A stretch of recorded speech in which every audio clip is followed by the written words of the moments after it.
Dopo due sconfitte consecutive contro Trapani e Reggiana, il Carpi vuole tornare al successo di fronte al Portogruaro di Armando Madonna, formazione ospite che inizia subito in avanti, ci prova con Erzan, il suo tiro cross, Cortesi colpisce male ma Sportiello non si fa sorprendere. È un Carpi, come detto, che collezionerà tanti calci d'angolo e tante occasioni, così come questa cross con il contagiro di Cortesi, ma Cabine di Gaudio si ostacolano e l'azione sfuma. Il Carpi rimane ancora in avanti, ci prova a Cabin ma il suo tiro è masticato e finisce al lato della porta della difesa ospite. Ancora Carpi in avanti con il cross, Armà in area, va giù, il contrasto però di Moracci è regolare per il direttore di gara.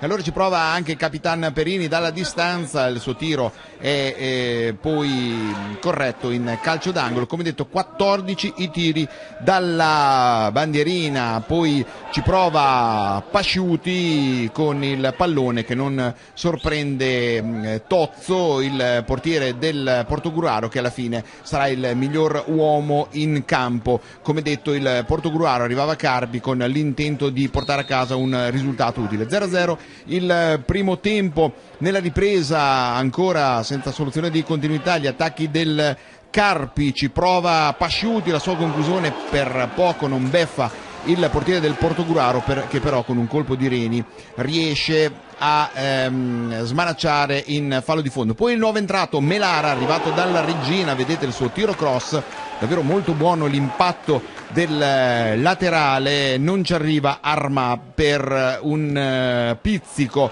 Il cross di Letizia per Armà, ancora Tozzo che va a fermare sul primo palo la conclusione dell'attaccante del Carpi. Poi ancora Melara, protagonista, il suo tiro cross, questa volta errato, il tiro dell'ex giocatore della Regina che dovrebbe fare il salto di qualità appunto alla formazione carpigiana.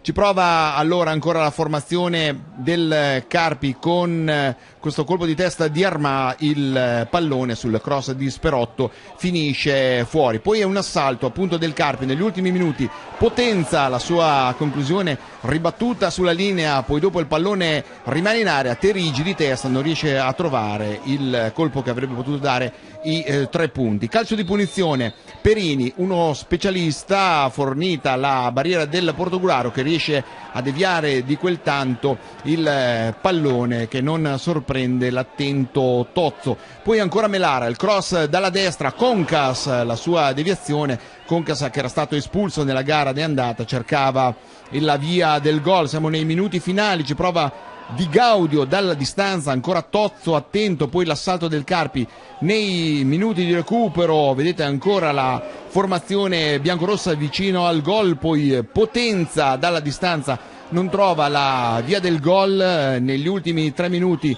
ancora Potenza, sarà lui a dare l'ultimo assalto del Carpi, però la parata di Tozzo che sancisce lo 0-0 finale.